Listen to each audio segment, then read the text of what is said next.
everyone, welcome to Golu Moral Tunes. दोपहर का समय है। सुदर्शन अपनी पुरानी रेहड़ी को धक्का देते हुए एक कोने में खड़ा होता है। उसके माथे पर पसीने की बूंदें हैं और उसकी रेहड़ी पर रखे संतरे ताजगी से चमक रहे हैं। आइए भाई, पहाड़ों की ताजगी चखिए। ये संतरे नहीं, मिठास का खजाना है। अमृत जैसे रस वाले फल ले लो। तभी एक भारी शरीर वाला और घमंडी दिखने वाला ग्राहक सुदर्शन की रेहड़ी के पास रुकता है। ओ भाई, जरा रुकना। ये फल तो बड़े चमक रहे हैं, क्या भाव है इनका? 80 रुपए किलो है भाई साहब। सुबह सुबह बागान से तोड़कर लाया हूँ। बहुत ही रसीले और मीठे हैं। 80 रुपए? क्या तुम होश में हो? क्या इन संतरों के छिलकों में हीरा जड़ा है जो इतना महंगा बेच रहे हो? बाजार के उस मोड़ पर तो 40 के मिल रहे हैं। भाई साहब, वे बासी होंगे।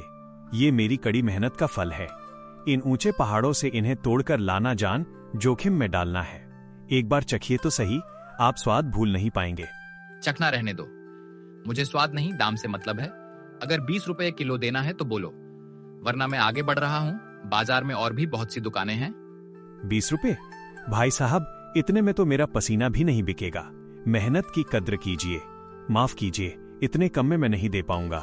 मेरा बहुत नुकसान होगा। तो रखे रहो अपनी टोकरी सजाकर। शाम तक ये सब मुरझा जाएंगे और तुम्हें इन्हें कूड़े में फेंकना पड़ेगा, फिर पछताओगे। मैं चला। ग्राहक बड़बड़ाते हुए आगे बढ़ जाता है और सुदर्शन एक ठंडी आह भरता है और फिर से आवाज लगाने लगता है, पर ग्राहक कम ही आ रहे हैं। तभी गांव का धूर्त मुखिया गजानन अपनी मखमली लाठी घुमाता हुआ और शाही अंदाज में चलता हुआ सुदर्शन की ओर आता है। क्यों सुदर्शन, पूरा दिन बीत गया और तुम्हारी रेहड़ी अभी भी भरी हुई है? क्या आज किसी को स्वाद की परख नहीं रही, या तुम्हारी किस्मत ही खराब है? प्रणाम मुखिया जी। किस्मत की बात नहीं है, बस लोग मेहनत की कद्र करना भूल गए हैं। सब कौड़ियों के दाम मांग रहे हैं। इतनी मेहनत से लाया फल कौड़ियों में कैसे दे दूं? देखो सुदर्शन, मेरी बात ध्यान से सुनो। रात होने वाली है, बाजार का समय समाप्त हो गया है। अगर ये फल रात भर यहीं रहे तो कल तक इनका रस सूख जाएगा और ये सड़ने लगेंगे। आप क्या कहना चाहते हैं मुखिया जी?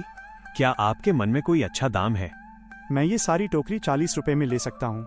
वैसे भी मुझे अपने मवेशियों के लिए कुछ ताज़ा चारा चाहिए था, उन्हें खिला दूंगा। 40 रुपए? मुखिया जी, इसमें तो मेरी लागत का एक हिस्सा भी नहीं है। ये तो सरासर नाइंसाफी है। मैंने पूरा दिन धूप में बिताया है। नाइंसाफी नहीं, ये तो तुम्हारी भलाई है सुदर्शन। जरा सोचो, खाली हाथ घर लौटोगे तो अपनी बीमार माँ के लिए औषधि कैसे लाओगे? कम से कम ये 40 रुपए तो काम आएंगे।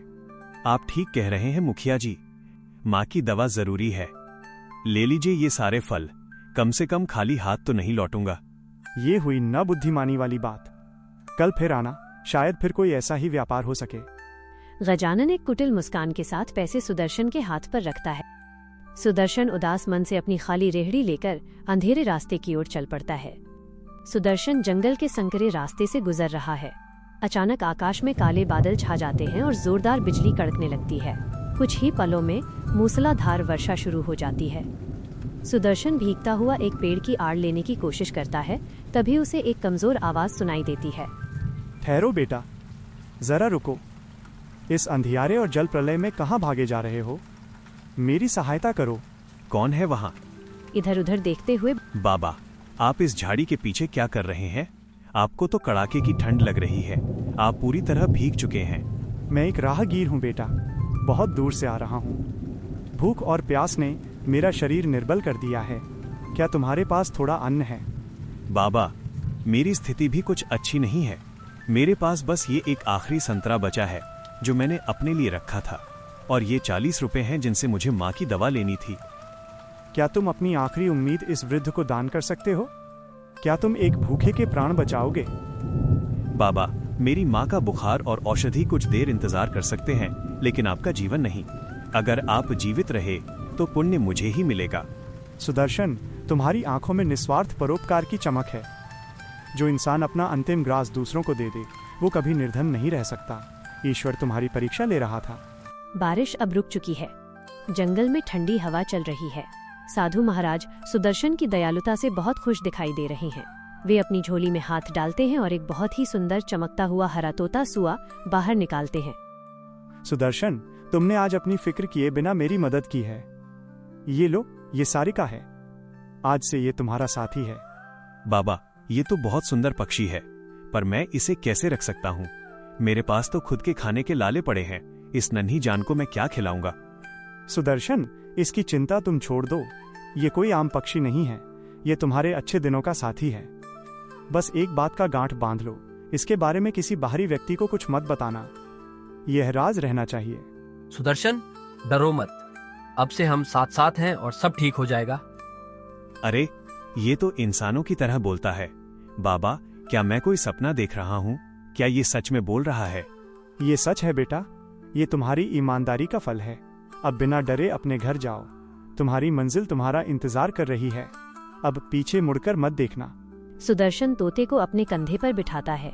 उसे अपनी थकान अब महसूस नहीं हो रही। जैसे जैसे वह घर की ओर बढ़ता है, उसे अपने मन में एक अजीब सी शांति महसूस होती है।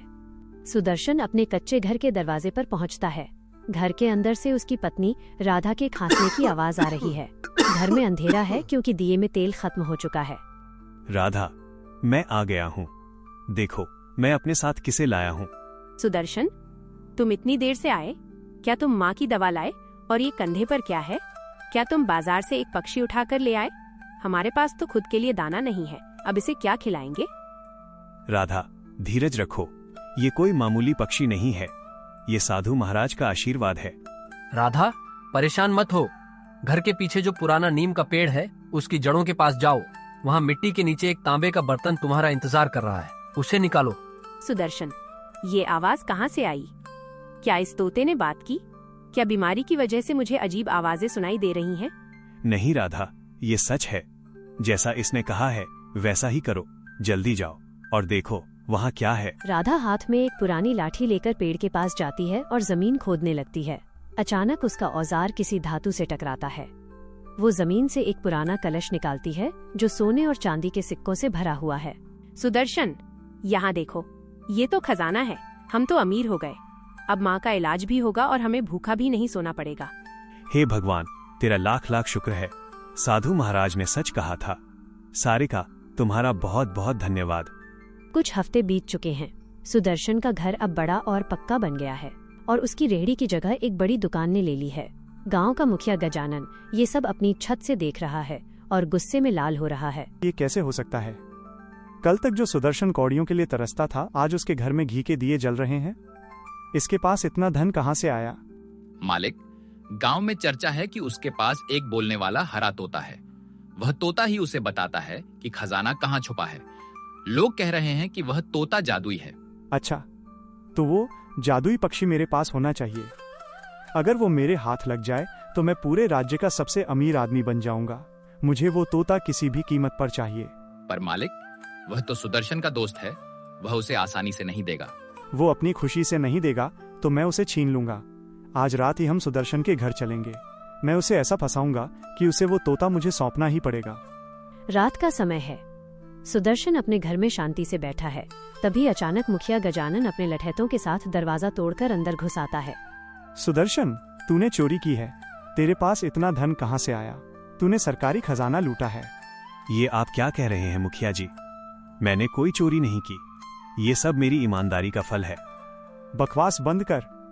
अगर जेल नहीं जाना चाहता तो वो जादुई हरा तोता मुझे सौंप दे, तभी तेरा अपराध माफ होगा। सुदर्शन, घबराओ मत। मुझे इस लालची इंसान के पास जाने दो। इसे सबक सिखाना जरूरी है। नहीं सारिका, मैं तुम्हें इन जालिमों के हाथ कैसे सौंप सकता हूँ? तुम मेरे दोस्त हो। अब ये मेरा है। अब देख मेरा भाग्य कैसे चमकता है। इसे पकड़ो और मेरे महल ले चलो। सुदर्शन और राधा रोते रह जाते हैं और मुखिया खुशी खुशी सारिका को लेकर अपने बड़े महल की ओर निकल जाता है। मुखिया अपने महल के बंद कमरे में सारिका के सामने बैठा है। उसकी आंखों में लालच चमक रहा है। बोल तोते, बता खजाना कहाँ छुपा है? मुझे इस राज्य का सबसे अमीर आदमी बनना है। जल्दी बोल। गजानन, तुम्हारी तिजोरी में सांप घुस गया है और तुम्हारे महल की छत आज गिरने वाली है। अपने पापों की माफी मांग लो। क्या बकवास कर रही है? मुझे धन चाहिए, ज्ञान नहीं। चुपचाप सोना बता कहाँ है? नौकर हाफते हुए, मालिक, अनर्थ हो गया। बिजली गिरने से आपके सारे अनाज के गोदाम जल गए। हम कंगाल हो गए मालिक। ये नहीं हो सकता। ये तोता अपशकुनी है। इसने मेरा सब कुछ छीन लिया। भाग जा यहाँ से मनहूस पक्षी। सारिका तुरंत उड़कर खिड़की से बाहर निकल जाती है। मुखिया अपना सिर पकड़कर जमीन पर बैठ जाता है। सुदर्शन उदास बैठा है, तभी सारिका उड़कर उसके कंधे पर बैठ जाती है। सुदर्शन की आंखों में खुशी के आंसू आ जाते हैं। सारिका, तुम वापस आ गई? मुझे डर था कि वो दुष्ट तुम्हें मार डालेगा। सुदर्शन, जो दूसरों का बुरा चाहता है उसके साथ कभी अच्छा नहीं होता। अब तुम्हारी किस्मत हमेशा के लिए चमक गई है। मैं समझ गया दोस्त। अब ये धन और ये बागीचा सिर्फ मेरा नहीं, पूरे गांव का है। अब यहाँ कोई भूखा नहीं सोएगा। और हम सब मिलकर इस जादुई दोस्ती का ख्याल रखेंगे।